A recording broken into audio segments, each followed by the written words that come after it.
Hello and welcome to the Thinking Fellows podcast. You may notice a little bit of background noise going on here. This is Scott Keith. I've said in last several episodes we are in the middle of our summer. And when it's summer at 15, 17, everybody travels. So it's very difficult to get Rod and Adam and I in the same place during the months of June, July, and August. And so I've been going on some solo trips. Today I am at the NALC Convocation. Is that what? Yep. NALC Convocation, North American Lutheran Church Convocation. In where am I? I am in Nashville, Tennessee. We are in a bar. And last year when we were at the NALC Convocation, we sat down with, I'd like to say that he's a friend, but to me he's really more than a friend. I struggle for a category other than a dad to me, Jim Nestingen. Hi, Jim. Nice to see you. It's good to see you as always. I'm glad to sit in with you anytime. I love it. I needed a guest host to come on with me today, so I grabbed my friend and former student, Kevin McClain, who's now a pastor. Indeed. In Brethren, Michigan. What's the name of your church? It's actually Manistee, Michigan. It's Good Shepherd Evangelical Lutheran Church in Good. Manistee, Michigan. You should check it out. I hear this guy preaches like Jim Nestingen. Like a preacher, Like baby. a preacher. I learned from some good people Yeah. around this table. That's so. great. So Kevin's sitting in as a co-host. He's going to help me along with this. And it's pretty fun when you have Jim Nestingen as a guest because you can kind of just, as a host, sit back and listen to the good stories. Let them wander. And let him wander. I just sat in on your little session there on Philippians 2. And, anytime I think I'm getting good at this little game we're in, I sit back and listen to you, and I think I've got about 30 years worth of learning yet to do. Well, flattery will get you everywhere. I know. That's why I'm doing it. You get to a point where you think you're decent at telling a story, and then you sit down and listen to Jim tell a story, and you're like, crap. It's, we're taught to proclaim the gospel boldly.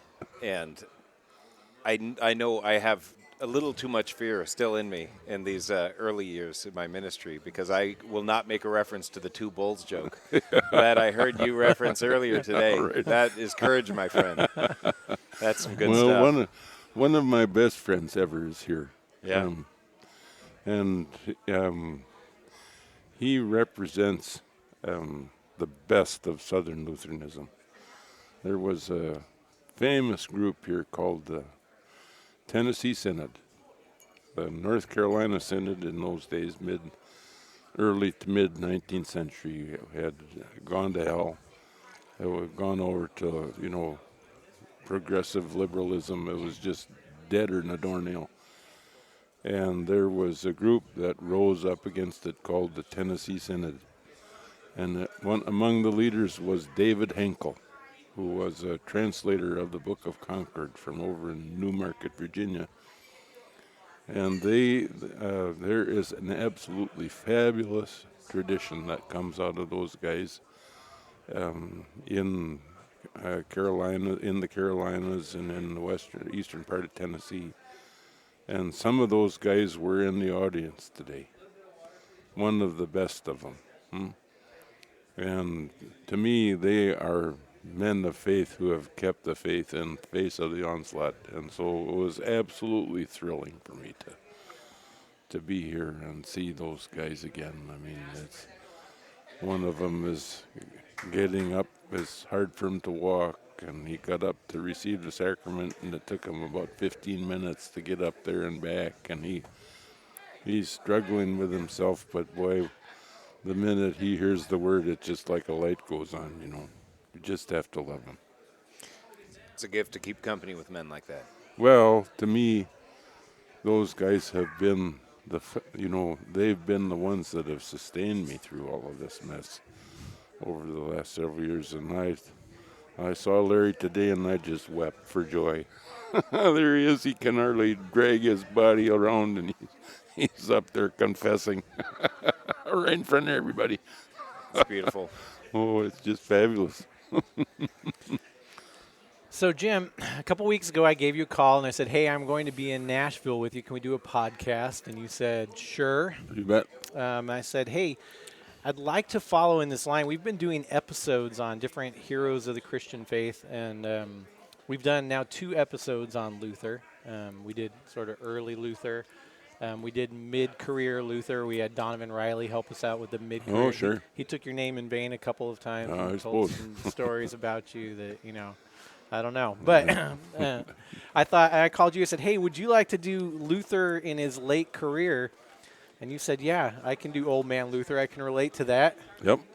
So let's do some old man Luther. Sure. So Luther is born, 1483? 86. 83. Yep. Dies in 1546. Right. So he's younger than you Yeah. at that point when he dies. Well, really, the story is that in 1528 he had a heart attack Yeah.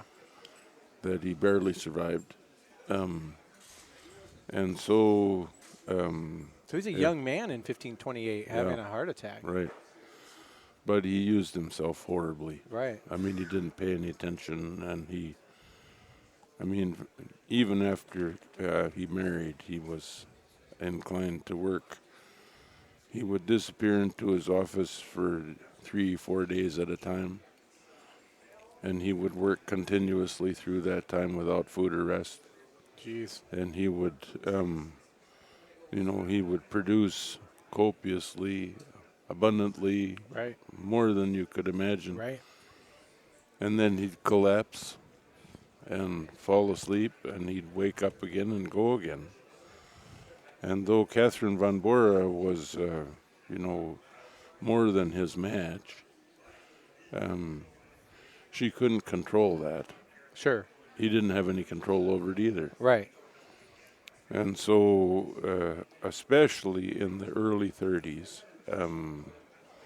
he's having big trouble with himself. He had vertigo, so he was quite afraid of fainting, Oh, wow. and he suffered from tinnitus, so he had a continual ringing in his ears. Oh, I know about that. I've suffered from tinnitus since I was 26. Oh, you know what it is? Yeah. Just Lack of sleep, constant distraction unless there's something going on.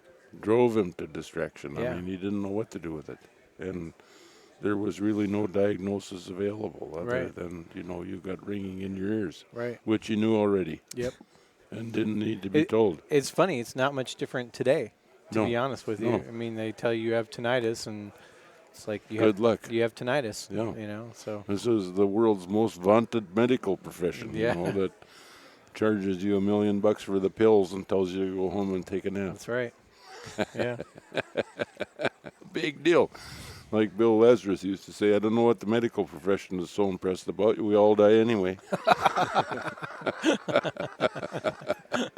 Perfect. I've heard that's why they call it a practice. Yeah, that's exact. Always feeling in the big game. Make you sick. Well, they're right there with their charges, Yeah. So anyway, he was he suffered a lot of depression during this time.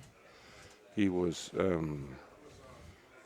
given to depression, and there was really reason for it in his health and in Right. the Reformation. So he didn't need any encouragement to despair, and he did. I think too, and correct me if I'm wrong, I think we underestimate the pressure these guys were under. I mean, I think we hold them up as heroes of the faith, and we say, isn't this great things that they've done? But for Luther, I mean, by 1521, he's basically cast out of his life, Yeah, right? right. He's a monk, a priest, and a professor Right. in the Roman Catholic Church. And by 1521, they say, you can't be any of these things anymore.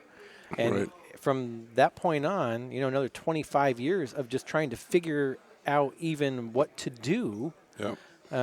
I don't think they had the sense of themselves that we have of them, that No. they knew what was going on and they had confidence in the next day's meal and all of that stuff. No, he was an outlaw Right. in every sense of the term, and the everything about his life was irregular. After 1521, well, when the thesis exploded, when he came to the point where he knew that, I suppose I used some colorful language earlier. He said about himself, I am a ripe stool in the bunghole of the world. We will soon be parted. Right. That's right. Absolutely. That's exactly what he was. I mean, he was just, being expelled. Right. And for the listeners, just to keep it in perspective, we're in 2017 now. We're celebrating the 500th anniversary of the Reformation, and why we call it 500 years is because in 1517, Martin Luther nails the 95 Theses to the door of the castle church in Wittenberg. But really, I mean, between 1517 and 1521, Luther's writing a lot, including his famous 3 treatises, Heidelberg Disputations, and he gets himself into some trouble between that period, and that's why he's called in 1521 to the Diet at Worms. Right. But at the time he starts doing this in 1517, he's doing pretty well, right? He's got things all figured out as far as his normal life would go. Yep. And when things start to go downhill in 1521, I'm sure that had to be a shock to the system. Yeah. Well, he, in addition to all of that, he had to deal with the radical reformers, who were friends of his and who betrayed him. Right. So if it hadn't have been for his 12 sermons, the Incubabit sermons, he would have lost the whole thing. I mean, so he's keeping up with it, but he's living in an emergency situation constantly. Constantly. And it's wearing on him. Right. It's heavy. So when he marries in 1525, he says he marries to make the angels laugh and the devils weep. And he, rejoices in Catherine von Bora's pigtails on his pillow and writes to his friends about the joy of penetrating her. I mean, that's about as graphic as you would like to get. But he's she's bringing some stability, and of course she's pregnant nearly all the time. Right. 6 children? 6 children.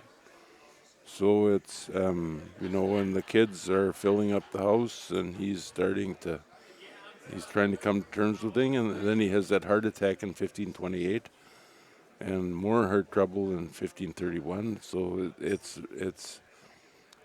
just extraordinary. Right. I mean, if you measure his achievement against the pressure that he was under, it's just extraordinary. Right. I mean, you can hardly imagine living like that. So he did. He preached, something over 4,000, 5,000 times. But in 1531, 32, 33, there are 15, 16 sermons in some years. He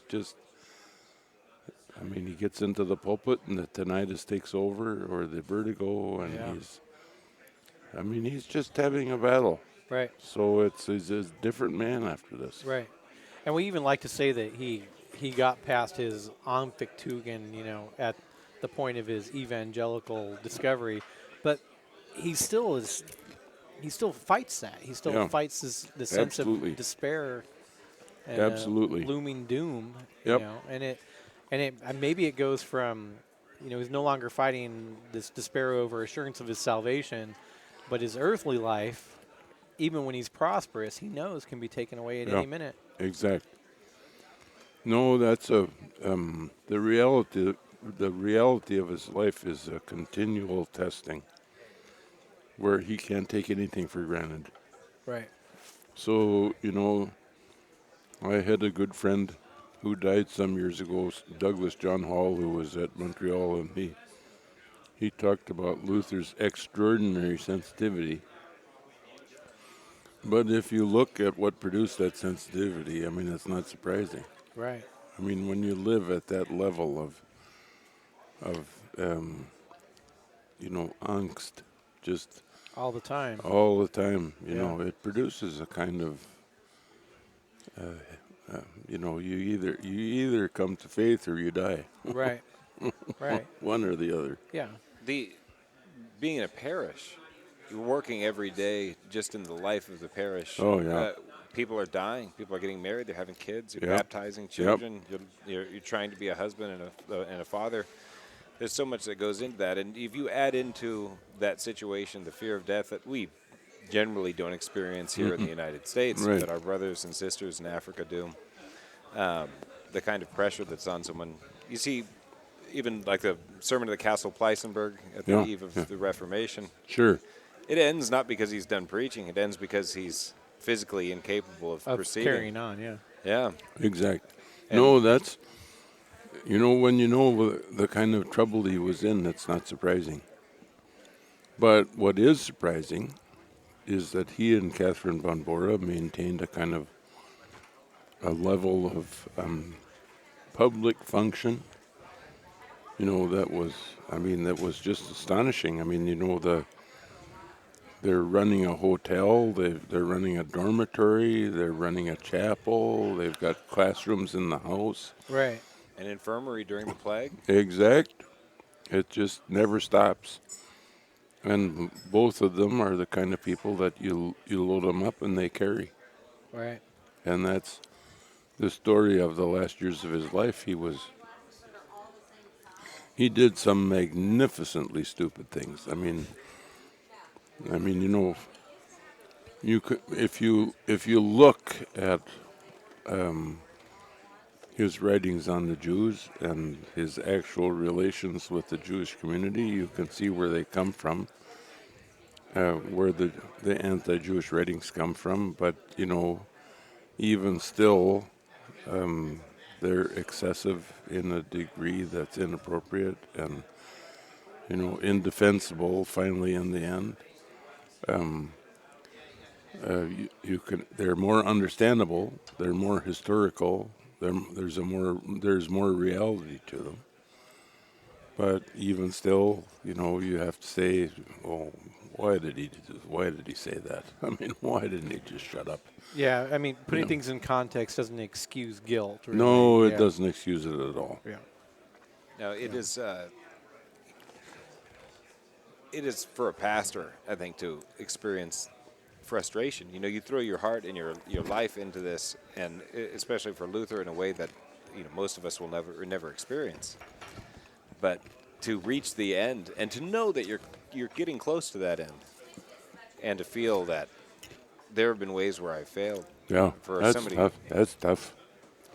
That's just tough. At the same time, some of the very best stuff he wrote comes from the later period. That's just penetratingly insightful. For instance, the Antinomian Disputations, 1536 to 39, are a kind of a tour de force of a theological argument.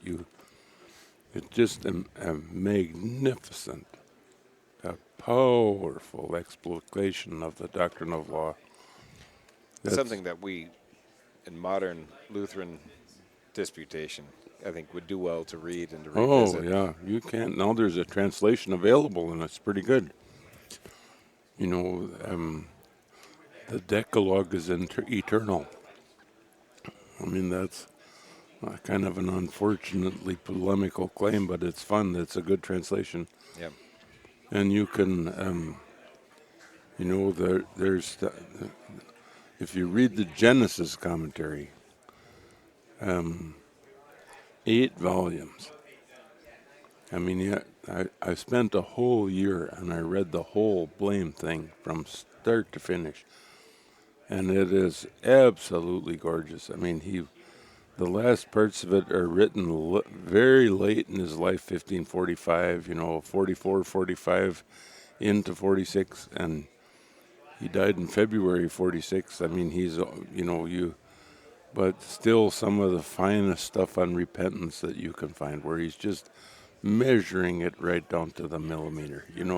It's just fabulous. So there's great stuff, but there's dumb stuff. And it's much more mixed in his later life. He was always irascible and hard to predict and, kind of a jerk in lots of ways. But he, even in these late years, there's stuff in there that you just I remember when I was reading the commentary on Genesis, I spent a whole year reading it, and I remember looking up the Latin text late on, and I knew how sick he was, and I knew how death-ridden he was, and I knew the whole thing, and when I read it, I just wept for joy. I mean, there it is, the gospel's working, it's driving, it's still got its power in him. I mean, that's just astonishing. I'm glad you brought up the antinomian writings, because that's one of the things that I actually think about when I think of his later life, because to me this is a persistent thorn in the heel of the Lutheran Reformation. One, the teaching on antinomianism, and two, the charge of antinomianism. And I mean, this goes back to 1525, and you can you almost describe this to the early Lutheranism, early Lutheran Reformation, with Johannes Agricola and Melanchthon really kind of getting into it. And Luther's antinomian writings start 1536, right? Right. Which it makes a lot of sense, because in 1535, Melanchthon, of course, in the Loci Communes, first describes this third use of the law in response to the antinomians of his time. Did it ever just weigh on Luther, sort of being that final weigh-in judge? I mean, it would weigh on me. It's like this antinomian dispute persists it persists to this day, but it persists in the Reformation from 1525 on through the Formula of Concord. Right. And I would guess that type of thing I would get sick of it. I mean, it'd be enough. You know? If he starts writing in 1536, we're talking 10 years later, he's still trying to sort of arbitrate this dispute. Well, Scott, I mean, we've been together on this argument a long time. I still think that Luther suspected Melanchthon of nomism. Oh, yes, yeah. Of legalism. And he's trying to find a way, between Melanchthon's emerging legalism and Agricola's, B-squad antinomianism. I mean, it's not, there's not, Agricola was not, he was not troubled with excessive finesse. No. And perhaps Melanchthon was troubled with excessive finesse. Oh, that's exactly the truth. I mean, Melanchthon was like, one of your very best students taking a true-false test. Yes, but possibly no. But possibly yes. I mean, he can see he can finesse it, and it's driving him crazy. Whereas, Agricola is exhorting. Yeah. Exactly. I mean, it just makes you kind of sick, Yeah. I mean, I love his wife, Elsa. She was just a fabulous woman. And, I mean, she bore him 13 children, Oh, my. He wouldn't leave her alone. I guess not, yeah. He's out there yelling about the end of the law, and he's on the end of Elsa every chance he gets. I mean, it makes you kind of... But, Luther loved her, too. I mean, she was really sharp. She had a good intelligence, and she had a great, theological sense. Right. But Johann was... perhaps less so. I remember one time, I'll tell you this just for the fun of it. In the old days, I used to get invited down to Concordia, St. Louis to give lectures. And it was old Jack Preuss, who was a Norwegian nationalist to the very end. I mean, he was misplaced in the Missouri Synod. He still loved the Norwegian theologians, and he still loved the Norwegian heritage. And so he'd bring me down there just to make trouble for him, Oh, that's good. And the great translator of Chemnitz and Melanchthon. Right? Oh, yeah, he was great. I mean, I loved him, and he said... one time we were sitting together having a drink, and he said, well, what do you really think of Agricola? I said, B squad. He said, exactly right. Right. Well, he wasn't. He wasn't in the league with Luther or Melanchthon. No. No, he was just. I mean, he was a second-rate guy. Right. And once he got an argument, he pushed it to its limit. That's right. And passed. Yeah. Yeah. Yeah. Exactly. And passed. Yeah. That's exactly right. So Luther, I mean, he does these writings. The great Genesis commentary comes after that. What are the last 10 years of his life? What are they consumed with? Genesis. I mean, he started lecturing on Genesis in 1536, and he finished in 1545. Okay. I mean, the only other theologian who ever spent that much time in Genesis was Augustine. De Genesi Literam. He's after the literal sense of the text, and he just writes and writes and writes. But Luther, in Luther's reading, Genesis becomes the proto-evangelion. Absolutely. I mean, you read that commentary, and I would read it out loud to myself and weep. Yeah. And For the joy of it. for our listeners, that's the first gospel, right? When you say Yeah. proto-evangelion, you're talking That's about exact. the first proclamation Oh, of the yeah. gospel comes in Genesis. And we usually, when we refer to that, we're usually talking about that passage in Genesis 3, Yeah, right? sure. With the crushing of the But head of the serpent. Luther's talking about the whole The thing. whole thing. The And promise especially of Christ. the narratives of Jacob. I mean, he understands Jacob like hardly anybody I've ever read.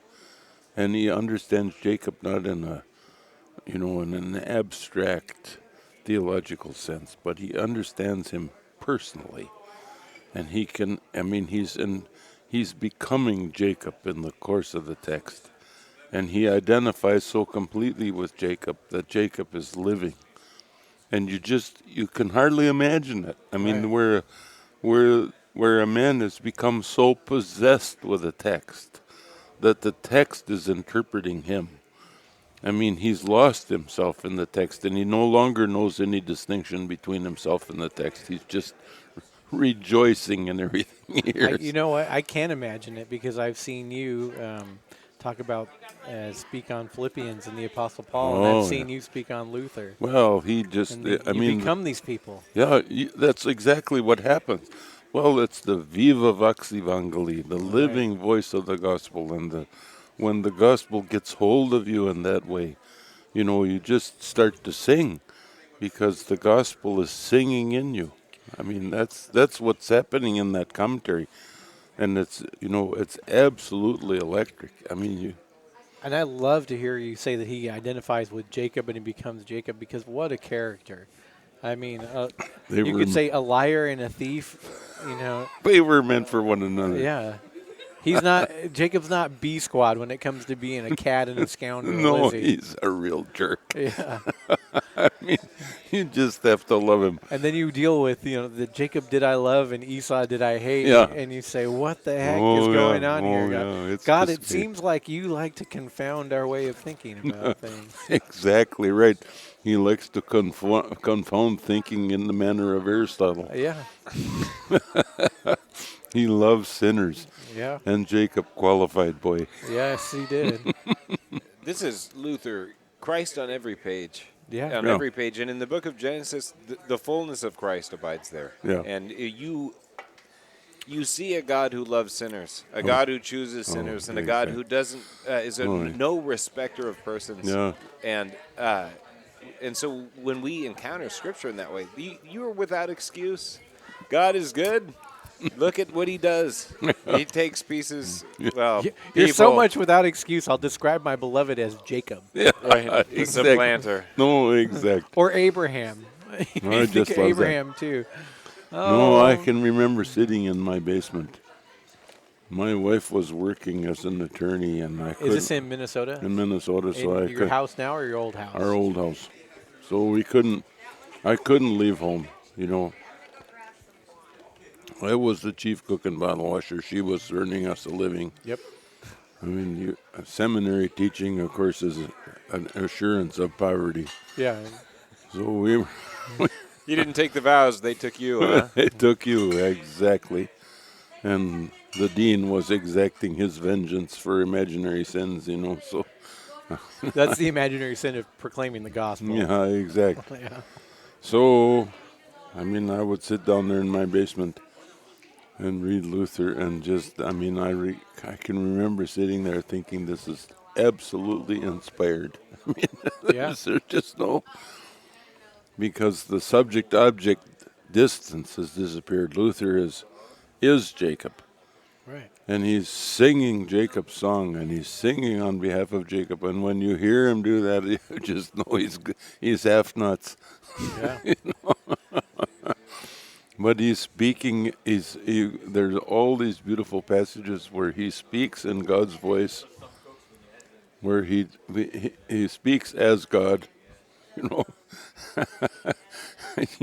I suppose if you send him to a psychiatrist, that psychiatrist would go bananas. Well, somebody tried to do that with Luther, remember? Yeah, Yeah. Eric Erickson. Yeah. He didn't get it. Well, this He's is got one of mommy issues. Yeah. this is one he of the. was anal retentive. Oh boy. No, it's one of the important parts of our tradition, though, as Lutherans, is this idea of how we use language to proclaim the gospel. And we forget that this is where it comes from, where we stand in Right, the place of that's God right. and we speak to sinners and we That's forgive them their exactly- sins. Boldly. That's exactly- Boldly, indeed. No, that's exactly right. That's exactly Yeah. right. That's a lot of fun. I love that. I just love that. And when Luther gets going that way, you just want to poke him to get more. Yeah. There you go. So, Jim, as we wrap up, let's talk about Luther's last years and his death. And tomorrow we'll record another one, and I think we'll try to do the friendship between Luther and Melanchthon. But I've heard you talk a little bit about Melanchthon at Luther's funeral, and if you jumped into that a little bit today, I wouldn't be opposed to it. Well,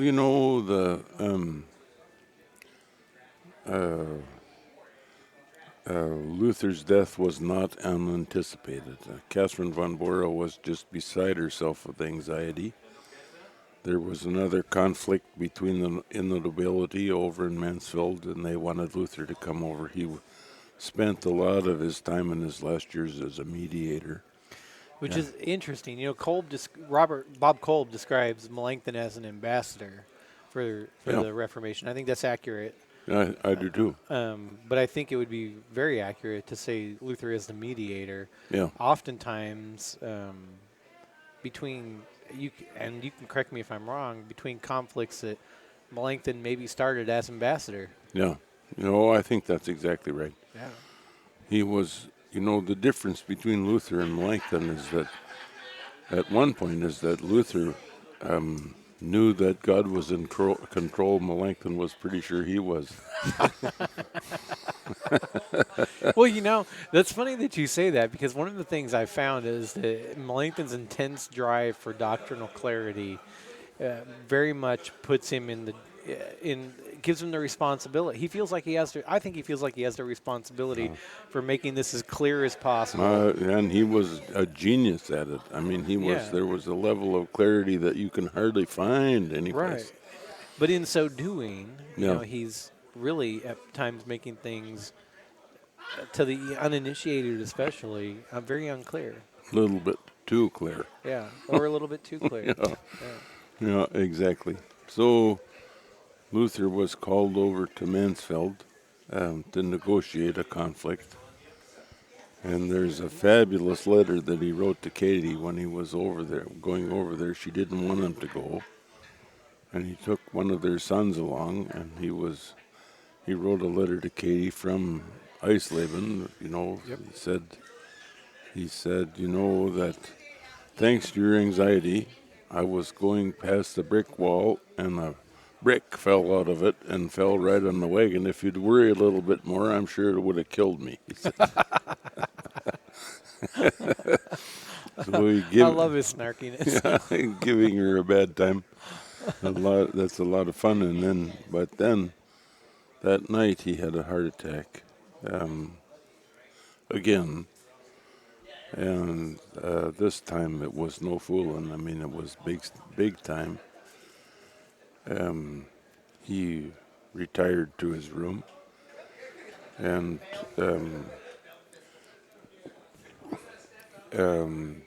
Justice Jonas was with him, Right. His pastor. his pastor, and tried to help him as much as possible, but his heart had really exploded. Yeah. I mean, it was, that was everything but the last minute, and so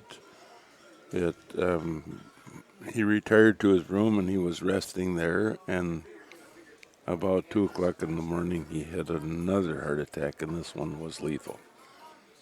So he had written in the meantime on a pad on the desk, "Wir sind Pettler, hoc est verum." Combination of Latin and German. Right. "We are beggars, this is the truth." That's right.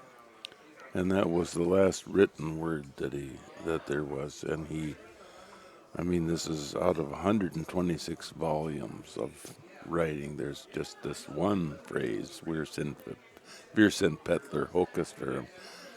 I'm a beggar, we are beggars, this is the truth. And Jonas was with him to the very end, as his pastor And friend. and friend and confessor, and Yeah. Famous translator of Luther and Melanchthon. just magnificent. Yeah. He was great. Underestimated character in the Oh Lutheran yeah, Reformation. he is great. Justice Jonas, you can't imagine. So that was the end of him, and the funeral lasted for about 5 days. They were hauling him back on the wagon, to Yeah. Wittenberg. They were sorry that he died over there, and they Right. wanted him back, and so they made arrangements for him to be brought back to Wittenberg to be buried, and he's buried now in the Castle Church in Right. Wittenberg. So you can go in there and see his tomb. Melanchthon too. Sure, they're buried side by side in that floor. Yeah. It's really great, boy. Yeah. I love that place. Well, we're going to cap this episode off there. Tomorrow, I hope we find some more time again. I'd really love to do Luther and Melanchthon, the friendship. Yeah. You know? Well, you know as much about that as I do. Well, I don't know about that. But I think the thing that's fun is that I think you're right. Luther had some deep suspicions of Melanchthon, but he regarded him as a friend. He interpreted him in the kindest light. Right. He interpreted him in the light that he tells us to in his explanation of the Eighth Commandment. Yeah, exactly right. That's exactly true. To put the best construction on everything. He does exactly that. Hey, we've all had that friend that drags us into the trouble that we weren't looking for. Yeah. I've often been that guy for a lot of people. I know you have. There we go. But I think it's the thing that's funny, and it's not funny, that I appreciate, is that of all of our, as we can look on it in retrospect with Melanchthon especially, and be critical, Luther never criticized him publicly. Not once. No, he loved him. He loved him. Yep. And so we'll talk about that hopefully tomorrow. We'll find some time. Yep. But and when we do that, I'd really love you to do the Melanchthon at or Erasmus at Luther's funeral. Yeah, that was awful. Yeah. No, I don't like to talk about that, but I will. I know, but it'll be fun. All right, Jim, thank you. Yeah, God bless. Kevin, thank you. I'm going to bring you in tomorrow if you're Thank you. around. Of course. I need a co-host. All right, this is Thinking Fellows. Thank you for listening, and we appreciate your support.